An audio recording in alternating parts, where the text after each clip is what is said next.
What are some small health habits that can have a huge impact in your life? Today's guest, Christiane Schroeder, food and health coach, has transformed the lives of thousands of students. Listen to today's episode to get some ideas that you can start implementing right away. Welcome to the Courage to Be podcast. I'm your host, Tanya Vasallo. And each week, I will bring you amazing guests so that you can tap into the courage to break out of old patterns and live your soul's purpose. Before we get into this episode, if by the end you enjoyed it, please follow, rate, review, and share the podcast so we can reach more people. Because here's the thing, I'm on a mission to close the gender gap in the podcasting world so that more and more women's voices are heard. If you feel that this is something you value too, then please take action by rating, reviewing, following, and sharing the podcast. We can only do this together. Check out the link in the show notes to see how this is done. And make sure to stay until the end to claim some free gifts I have for you.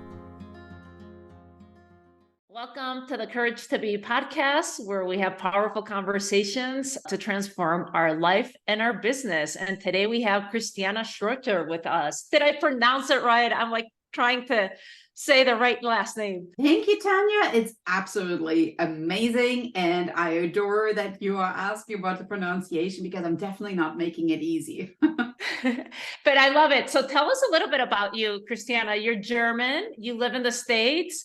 What's your journey been like and what are you up to? You know, I know you're in the health business and health and wellness and helping people become healthy in this world, which we need. So share with us a little bit with our listeners what your story is all about. Awesome.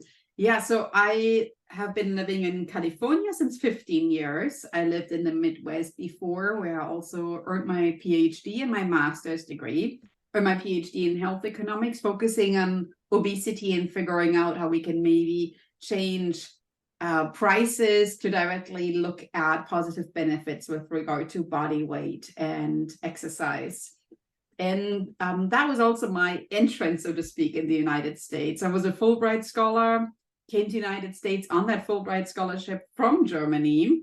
And I've been living in the United States overall for more than half of my life. Really, you know, if you think about the courage to be, I took the courage from Germany to leave my home country and be in the United States. And the name of my company is Hello Happiness, because as soon as I came to the United States, I felt I was entering my personal happy nest. I'm really happy here, and I'm feeling that I'm now empowering others to reach their own happiness. So I'm a full-time professor at the university, but I also coach and teach fitness classes and help others getting into their best selves. That is awesome. There's so many different things I want to detangle here, starting with what is health economics? Like, can you give us more? Because that sounds very smart to me. Like, it's like up here. I'm like, how do you detangle and, I don't know, synthesize that for us?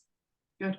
Yeah, that's an amazing question. So if you think about regular economics, what comes to your mind, Tanya? Numbers, exchange of value, money, you know, exchange of value and money and numbers, really. That's what. Good. So that is amazing. So now basically you're applying numbers, value, money, and you're applying to the health space.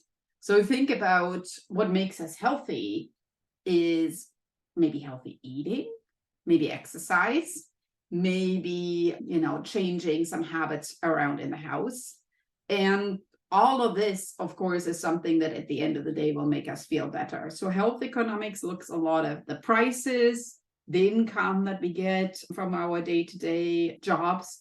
We also, of course, have mortality. So there's a price associated with just living. And there is a cost whenever you get ill as well. So health economics basically puts numbers, exchange, and anything like that on your personal well-being, as well as the cost of illness and health. And it really investigates that. So if you think about the past, let's say 3 years, you know, of COVID, there was a lot of health economics that went into that. Like, how much does the pandemic cost, for instance? How do we value the cost of productivity versus people maybe being out sick in the workplace. So all of this is health economics, and you're actually probably using it more than what you think. But now I gave you a word that actually puts this into a context. I love that, because thanks for the explanation. I think it's these things that we don't think about. Obviously you do, because that's what you specialize in, but it's definitely the numbers that we don't think about. Like, how much is it really going to cost us to do preventative, like taking care of our body versus having to go to the doctor, for example, or, like taking care of our health throughout all these years and these decades.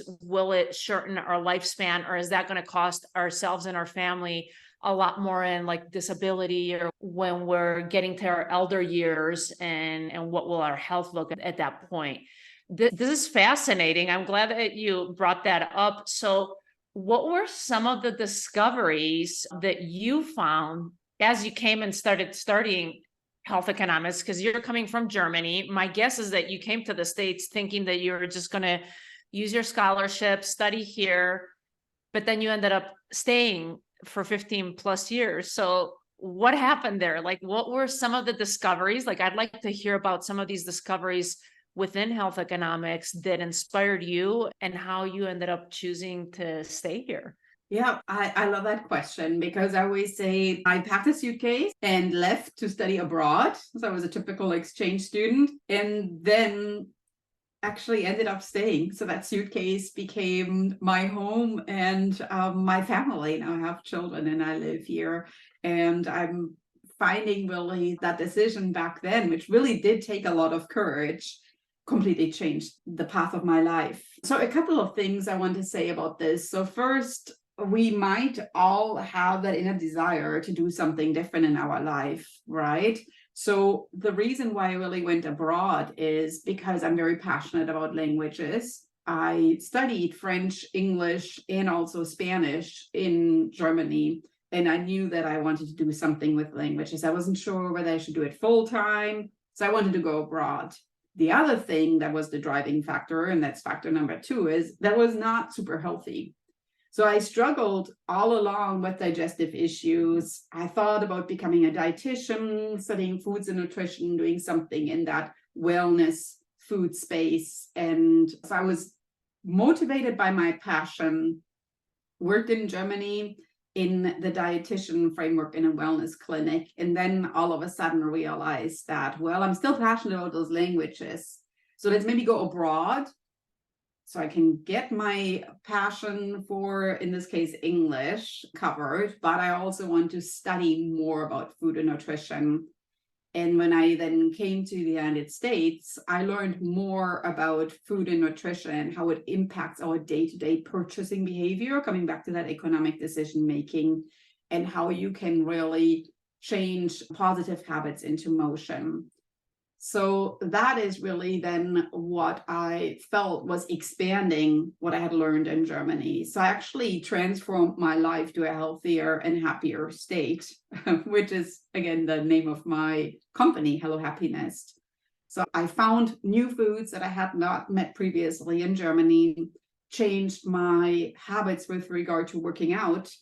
So if you think about exercise, United States, now I live in California, it is actually much more part of your daily habits than it had been in Germany. So, which is also part of health economics, if you think about it. So if you think about your decisions you make on a daily basis, you're kind of like creating maybe a schedule and making it economical for yourself to add in little wellness tidbits here and there. So in the United States, schools have much more emphasis, for instance, on PE, but many people belong to a rec center, or they form certain communities of working out together. So I really started embracing this in the United States. And then I became very passionate about obesity. Again, I went to the Midwest and I lived for a while in the South, which are definitely the hot seats in the United States with regard to not necessarily eating super healthy or moving a lot. So I saw the impact of obesity on the population there. And that really triggered my thinking that I need to research this. Why are people in these areas so obese? Why are they struggling on a daily basis with overweight, with poor nutrition, as well as wellness factors? And that's really how it all came together. My digestive issues improved. I changed a lot of habits in my life, and I felt that I wanted to research more of decision factors of population. That's awesome. I love hearing that you took your issues that you have and your own healing and wanting to learn and explore more about that, and then kind of study and analyze these other locations, like with obesity. I'm curious about that. Like, what did you discover, or were you able to inspire people in these communities? Because there's so many questions. Like, I want to go back to both of us being from Europe, like there's other questions, but I'll come back to that one. So let's start with the obesity, the people that you found, in the States, living in the Midwest, living in the South, that have more issues. Like, what kind of solutions have you thought for them? You took care of yourself, but now it's like, okay, now it's time to take it out to the population, to other people, and inspire other people. What showed up for you along that path, Christiane? Great question. So if you kind of like think about daily decision factors, we could kind of break it down into external factors and internal factors, right? So external factors being prices, because we personally don't have an impact on prices. So we're just looking at them. We can't impact them. So they are external to our lives, but also the environment that we live in, right? So you might live in a location that's not necessarily easy to exercise in. You might live in a location where foods and vegetables have higher prices. And so that might already be an obstacle for yourself to live healthier, to make good food choices, etc. So now maybe your internal motivation, that's your, you want to live healthier, you want to eat healthy, might be triggering like, I need a change. So when I lived in Arkansas, which is in the South where I lived, I started researching, okay, so what can we do in this area here? So maybe there was a lot of rice production where I lived in Arkansas. Started researching, all right, can we use rice in ways that is maybe in a healthy way? So I started looking at recipes, the most easiest, accessible one. But I also started researching, are there fruits and vegetables grown in this area that we could maybe just make more accessible? And meaning more accessible is we don't just look at grocery stores, we also look at ways that build community, where we have exchange, where we have social connection. Because if you look at studies in economics that connect your lifespan and your mortality to a factor, the number one factor is always social connection. So if you think about mortality and you were to research, and there's a long Harvard study that has researched people for decades, what has increased their longevity, it is always the social connection. It's the quality and the quantity of their social ties. We call this in economics. So if you think about a farmer's market, you're getting the healthier food options, the fruits and vegetables, and maybe other local little goodies right there. You can exchange words with the farmers. You can build that connection right there. Maybe you're meeting friends or your neighbors, or maybe you're meeting new people. You have a conversation about a recipe, how you can use those foods right there. That alone will already increase your lifespan, because you're not just sitting at home doing what you do every day, but you're getting out and you're engaging in this community right there. So when I lived in Arkansas, actually helped and created a farmer's market. And I can tell you at the beginning, people were very curious about fruits and vegetables, and absolutely adored the Southern way of living, because they were very open to me. And I will tell you a funny story. For instance, we had a farmer that brought in cucumbers, and I purchased some of the cucumbers that I wanted to use in a salad. So cut up the cucumbers, use some cold rice, and mix the cucumbers with some mango, with some bell peppers to create that color and the texture, etc. And it's called a Mediterranean rice salad. And the people saw me purchasing the cucumbers and had never seen a cucumber before. and afterwards asked me how I used it. And I said, well, I cut it up raw and put it in my rice salad. And then they told me, well, we didn't know what to do with it, so we just fried it, which is very typical in the South. So they have what's called a fry daddy, which is a tool, it's a gadget you just have on your kitchen countertop. And I so embraced that they shared that with me, because to us, putting something out there that you're not familiar with is also part of this internal factor that I talked about, which is part of your food culture. Given that fried food is very common in the South, maybe asking somebody else, how can I make my food culture richer? Maybe instead of frying it, I'm trying it raw. And maybe that's something new that make my food culture even more multifaceted, and maybe even trigger a little wellness piece in my life. So in Germany, of course, we also cook vegetables a lot, but we also eat salads. And so I shared that little German tidbit with people in Arkansas, and they came back and they said, I didn't even know you could eat it raw. This was really cool. So that was a little success factor right there. That is awesome. I love that story. And especially for both of us coming from different cultures and coming here to the States, just hearing these things, it reminds me, there's a story here for me personally in the farmer's market in Santa Fe in New Mexico, that they sell they're Japanese peppers. They're called shishito peppers, which are very similar to these peppers that we get in Spain, padron peppers, which they also sell here. And I wasn't quite sure how they were going to cook, like I saw them there. I'm like, oh my God, they look very similar to the ones we have in Spain, but how are they cooking it? And I think that's such an important way of accessing food and trying new things and being brave to try new things. That's not the way you were brought up or the only thing that because when they would cook the shishito peppers with olive oil and a little bit of garlic, I was like, oh, and they'd have samples so you could try them.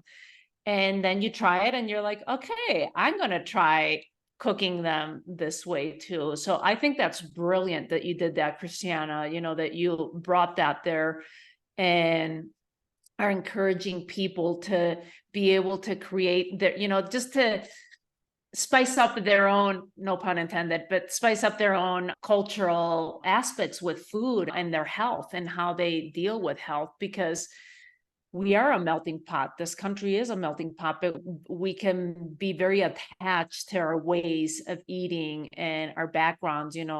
My closest friend is Dominican, and they have their own ways of eating, in the Dominican Republic, and we just all have our own ways. And I think it's very important. I love too that you talked about the social aspect and this study in Harvard, because it has been proven, these people that are centenarians, Japan, Italy, just all these different locations, one of the highest factors is that, they take a lot of things into consideration, health, like the food, how much exercise, but I didn't know that the social aspect of it was the most important. And it kind of makes sense that it would kind of trump everything else. Like you can maybe think about, I don't know what the percentage is for the French, for example, but we all know the French eating their bread and the croissants and their cheeses, that you would think everyone dies much sooner or that they're not as healthy, but maybe it's because of the social connection too, or even in Spain, I see my own country. I just came back from being there for 3 weeks, and it just seeing the culture is so different. And I'm curious for you, when you came to the States and seeing, because you mentioned before that you started exercising and doing different things that you weren't doing in Germany, like maybe like the going to the gym and all that stuff is not as, or maybe it wasn't as popular, because you've also been in the States for 15 years. It's the same as for me. I've been here over 20 years. So I've seen some health habits starting to shift over in Europe, back in my country. Like I'm seeing more people exercising or jogging and biking and embracing these kind of things. Whereas before I thought like, oh no, this is just an obsession in the States. But how have you seen that, or what have you seen in the progression comparing both of the countries, like for you, Germany and the State? Because you're multicultural now, you have both of those sides. Like what have been some of the benefits or the negatives and the benefits that you've seen in both countries? That's a really great question. So I've been living in California since 15 years. And the reason why I always trigger that in my mind is because and this is a fun fact to the audience, I started this job in California, moving from Arkansas while I was pregnant. So I started on a new tenure track position at the university here while I was pregnant. So speaking about, how you combine the best things in life and how they all come together, because I wanted to have children, I wanted to move, I wanted to start a new job, and whoops, there, I started a new job being pregnant 5 months. So this is a fun little fact, and came to the United States 24 years ago, actually, to study here in the graduate program. So when I left Germany at that time, and I love that you bring this up, it was not very common to be member of a gym or recreation center. And in general, PE or physical education or sport or whatever you call it, we had that on our schedule in school. It wasn't really that there was an organized activity for children in terms of team sports. So you could enroll in it, but I would say, and that's something I very much see now because I have teenage daughters, there was kind of this time frame between, let's maybe say 13 till 18, to where there's a little bit of like a gray space, gray area. What do you do then as a teenager in the exercise frame? And unfortunately, as a health coach, that's also the most formative one in your life, to where you're creating good habits during that particular time frame. So I arrived here while I was still a student, and I embraced that the university had a recreation center, and I embraced how students were just going there every day, and they met up and went there, speaking about the social aspect, attended classes. They were going there, whether it was for yoga or for cardio or just for sitting there and studying. And it just became part of my life then too, to kind of create that daily habit in going there. At the same time, what I also noticed as a German, my very first purchase in the United States was actually a bicycle. So I went to a local store. It was kind of a hiking store, and I purchased a bike there. I still to this day have this bike. So think about this. This was 1999, and I still have that bike. It's green, and I like to name things. So the name of my bike is Gerda. So I still have Gerda. And I started biking everywhere. And now you think about the Midwest and the heat and the fact that it's not exactly bicycle friendly, but that's just the German in me. It was like, well, I'm not going to buy a car, so I'm just going to bike everywhere. And I realized that there was a very quick decision factor in the people that live there. I need to go somewhere, I'm just going to hop in the car and drive there, right? So that was maybe on one hand, there was more exercise, but on the other hand, there was a little bit more of an emphasis on convenience, whether that's taking the car, whether that's eating more convenient food, maybe portion sizes were larger, the fact that people maybe watched more TV. So that was also these other cultural factors right there that I observed. So the positive, exercise had a bigger role. The negative is that there were a lot of things that were maybe also preventing you from seeing all the positive benefits of the exercise as well. So coming from Germany, what I then brought along with me was a little bit more of the natural approach. So maybe instead of going to a store and immediately purchasing some type of over-the-counter medication to treat what you're dealing with, the Germans are maybe grabbing more natural things and reaching more for natural little wellnesses. So maybe instead of immediately buying over-the-counter headache medication, maybe we're doing something that could prevent that, like getting fresh air, or just laying down and reading a book, or maybe just massaging your neck, or putting some peppermint oil on your temples.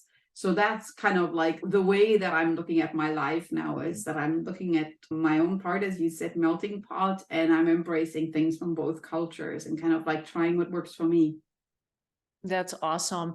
And what works for you can be as an inspiration to other people, because we tend to just be in our own little bubble and we think that that's the best way, or that I can't find any other solutions because you've never been exposed to other things. So kudos to you, because you're bringing that inspiration to everyone that's around you. I was going to ask you about habits, and just like what would be some tips to our listeners of just like starting to build that wellness within ourselves, without, I mean, you think that typical, like, oh yeah, eat less, go to the gym, but maybe you have a different way of presenting it to us, or how can we embrace, because we all kind of know, but how do we get ourselves to start doing these things? So my mantra is always, you got to kickstart your wellness. And the kickstart is truly just as the word says, you just need some trigger. And the trigger could be that maybe you're thinking, all right, as you just mentioned, we know we need to eat healthy, we need to work out.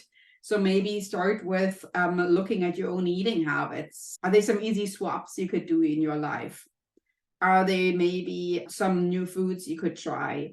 Are there maybe some 5-minute walks you could take? So I created actually a little checklist, and I call it the health habit checklist. And you can get this also for free here as listeners to this amazing podcast, which lets you tick off little health habits that you can change on a daily, on a weekly, on a monthly, on an annual basis. Because alone the fact that you have something there that you can check off is already triggering a creation of a healthier moment in your mind. Because at the beginning, it might be hard, but doing it the second, third, fifth time will eventually set in and create those habits. And the goal really is you start small, but you're going to see big results. So small moments lead to big results over time. It will accumulate to whatever your health outcome might be. I love that the small moments lead to big results. It's almost like those small choices that's what counts. What have been some examples that you might have for yourself or from your clients that you've changed little habits? Do you have any stories that you could share with us? I have lots of stories. And just to kind of bring this into perspective is usually clients come to me and really emphasize that they need to lose weight. They say, oh, I'm going on a cruise in October and here I am, I need to take off some pounds, or my daughter's getting married and I need to fit into this dress, or I'm doing a photo shoot and I need to tone my arms. So there is a certain deadline that triggers the fact that they need to change their wellness. And then there is this frantic, Christiane, help me get there. And I tell them that's amazing. That's that external motivation that we need. But internally, really, it's what's going to get you there.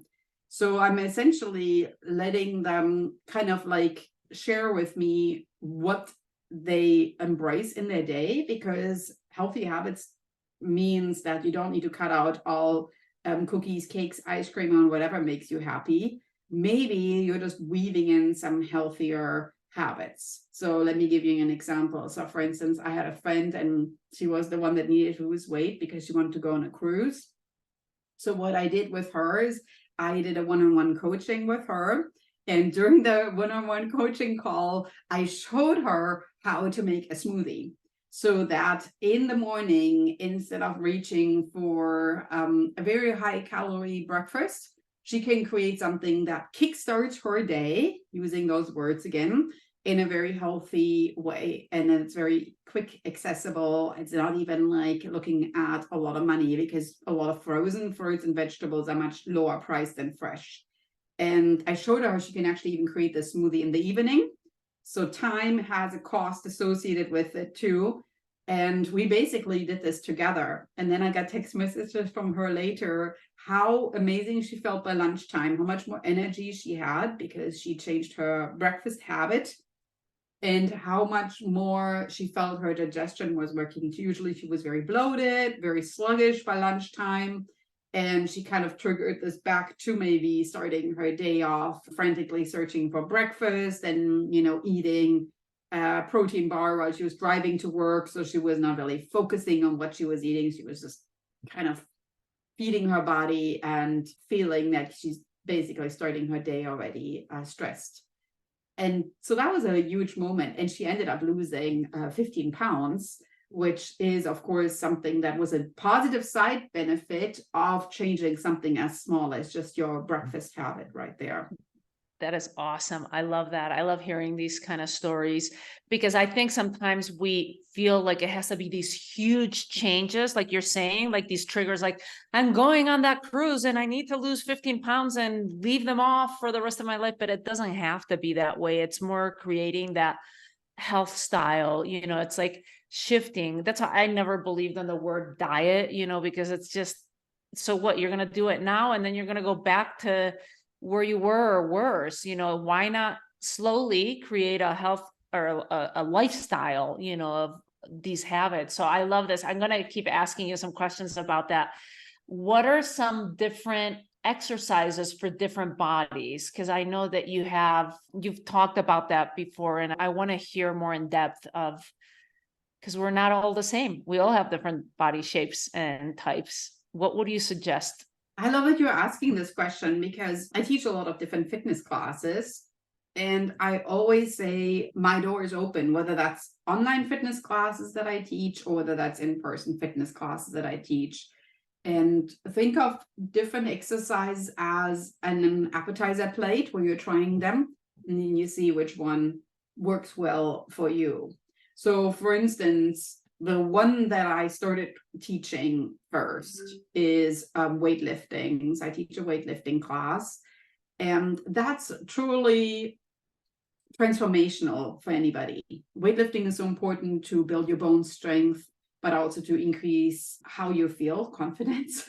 So your posture changes, your bone strength changes, and it sounds so intimidating, but at the end of the day, you can start with like super small weights. You could even use cans at home or water bottles, or maybe even heavy sacks of rice or potatoes, anything to just get started. So weight-bearing exercises are very important, I would say, for any body shape or type. And it does not have to be long, complicated, or expensive. Just start small. And then some type of cardio movement that will get your heart rate up would be amazing too, whether that's maybe a fast-paced walk, whether that's cycling. It does not have to be running. I don't like running myself. It could just be something to where you're shifting a little bit of your regular heart rate into a quicker motion. I personally like stretching a lot because I tend to carry a lot of stress in my neck and in my back. And I start the day actually with stretching. And those stretches could emphasize certain parts of your body where you really carry that stress. So I have a lot of stretches that open up my chest muscles, that focus on my upper back, because again, that's where I carry my stress. I always emphasize on people, just starting small. I only stretch 5 minutes in the morning. Does not have to be elaborate or complicated. And when I travel, I also fold up a little yoga mat and take it with me, because especially when I travel, I get very stiff and then I need those stretches even more. So I would always embrace, especially for different body types and different levels, that you kind of try these out, the cardio, the weightlifting, the stretching, and you choose whatever in these particular areas works for you, because that's really what it comes down to. We are different, and it does not have to be one size fit all. Even in my weightlifting class, I just sometimes have people just lifting a barbell. They don't even put weights on the barbell. And I'm just so glad that they are there, that I want to give them a hug and say, you rock. You are absolutely amazing for doing this. And don't ever feel that people look at you, because actually in reality, nobody does. They just care about themselves. So you just lift that barbell, or maybe not, maybe just do squats without weight, because even your body weight is an amazing way to do weight-bearing exercises. That is awesome. Thanks for those suggestions, and just the emphasis that we don't all have to do the same exercises. I think it's important. You just kind of reaffirm for myself, being in my 40s, and just the importance of weightlifting. I want to include that more in my routine, because where I've set up my habits ever since like last year, I've always been, like active. I have to be active, like the different phases of my life, different activities, different sports and stuff.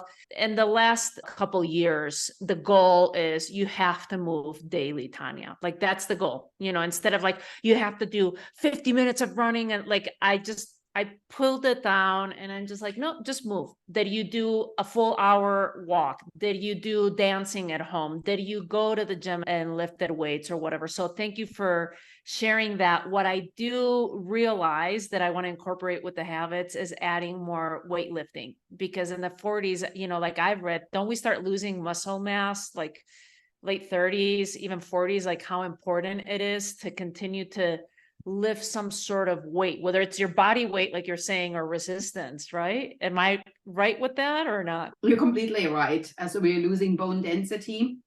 And of course, good nutrition will help too. So maybe making sure you got your vitamin D, you're eating your protein, so you're building the muscle mass.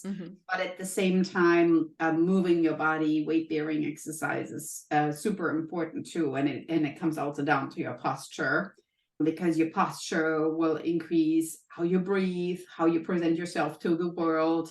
And of course, it will also change the pain that you feel on a daily basis. If you have good posture, you might be reducing neck or back strains in any way. And again, it doesn't have to be expensive, complicated, or long.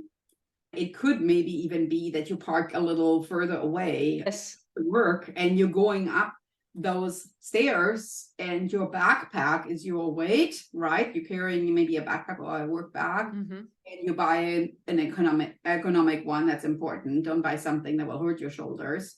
And you're going up the stairs, you get your cardio, you're carrying your backpack, so that's your weightlifting right there. And of course, maybe you're walking by some beautiful trees, some buildings, so you get a little bit of that mind shift that I call, that enhances also the positive thinking. So it does not have to be even a separate activity. You could just add it on to a habit that you already do. So kind of habit stacking, I call it, is totally easy and very doable. And that is wonderful, because I was going to ask you about that. You're a mom and you're doing all these things. You're all about the hustle. What are some tips for those of us that are listening that might say, like, well, I don't have the time. I don't have the time to go to the gym. I don't have the time to cook healthy meals all the time and to make these smoothies, what are some tips that you could give the busy parents or the busy people? It doesn't even have to be parents or moms, but that's the world I move in right now. So that's why I'm saying moms, because that's who I interact with the most. What are some tips you can give us to still keep those habits?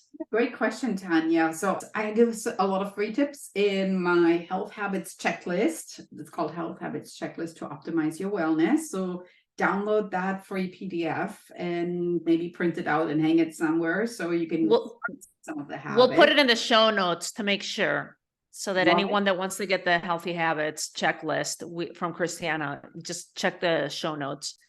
So I'm encouraging you to take a look at that, and maybe just elaborating on a couple of success stories from my students that maybe use that. So I am all about making it easy, and I'm all about making it accessible, and I'm all about making it inexpensive. Let's use that word, right? So it does not have to be a complete overhaul of your pantry right there. And at the same time, it doesn't even have to be a complete overhaul of your day. So the success stories that I've been seeing is, first, take a look at your calendar. You actually might need to schedule your me time into your day. Because if you think about it, you wake up and you're like, oh, great, this is a good day to get started. And then you go to bed and you're like, maybe not today. We are all hustlers. Our day just slips between our fingers. It's like looking at your children. You're like, hold on, did they just grow? What happened, right? So this is how the day goes. And we don't want to create that continuous same old. To change something, you actually have to make it visible, whether it's a paper calendar, an electronic calendar, creating reminders on your phone. You need to make that change. And that change starts with writing it down and making it part of your day. If you don't make it part of your day or your week, it will probably not happen, right? So put it right there. And again, it could be stacking a habit on top of another habit. So I've seen people that scheduled little 5-minute stretches between Zoom calls. And in my Journey to Wellness program, I actually have 5-minute videos that they just follow along. I have amazing arms, for instance, where they do an arm video in between their Zoom calls. Or I have boost your booty, so where they're working their glutes, which actually the glutes are some of the underworked areas in your body because we sit so much, right? It's also your largest muscle groups. Or I have amazing abs, so working your abdominal muscles right there. So they use those little 5-minute videos in between their Zoom calls, but they schedule that. So they don't just scroll through their phone between Zoom calls, because we all have 5 minutes. If you don't have 5 minutes in your life, you have a serious problem, right? Because I'm sure you're spending it on something else right now. And those are some easy things you can do. You need to schedule it. Zoom call. Oh, there's me time. That's when I do the workout video right there. And then I come back to another Zoom call and I'm feeling energized and strong. And I know I can do this. I love it. Thank you for those tips. I think that's so important because we underestimate those little moments and time that we can take advantage of. Those are wonderful tips. Thank you for that. And we'll make sure to put that in the show notes. I was going to ask you, where can people find you, Christiane? Like, would that be a good place that they can come into your world and your community?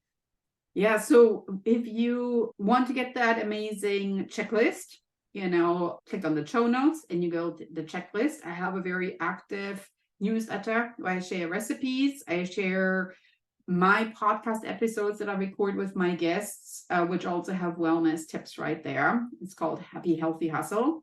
And of course, I share new products that I'm finding. So I'm a professor, so I always share little things that you might not have heard about that might help you increase your own wellness.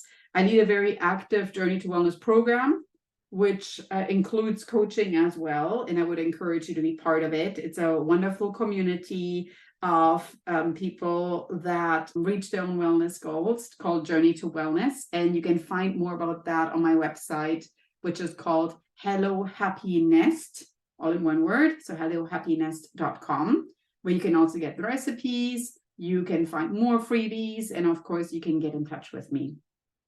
Awesome. Thank you for that. And we'll have all of this in the show notes in case you're exercising or doing your walk while you're listening to this podcast. Well, thank you so much, Christiane. I have one last question that I like asking my guest, which is, what would be one thing that you can leave our listeners with that they can live a life with more courage? Just do it. That's what I always say. If you don't try and you don't do it, you will never know. That is awesome. Thank you so much. I so appreciate your time with us today and for all these tips that you've given us and the work that you're putting out there into the world. Thank you so much, Christiane. Thanks for having me today as a guest. I really appreciate it, and I look forward to hearing from the audience. I am so grateful that you joined me today. If you enjoyed it, there's one thing I'd like you to do. Click on the follow button so you don't miss a single episode. Leave me a rating and a review, and please share. As my way to thank you, email us a screen grab of your review at the email in the show notes, and we will send you a free Crafting Your Future guided visualization, which is so simple to do with outstanding results. It will empower you and give you the confidence to attract and create the life you've always desired. See you in our next episode.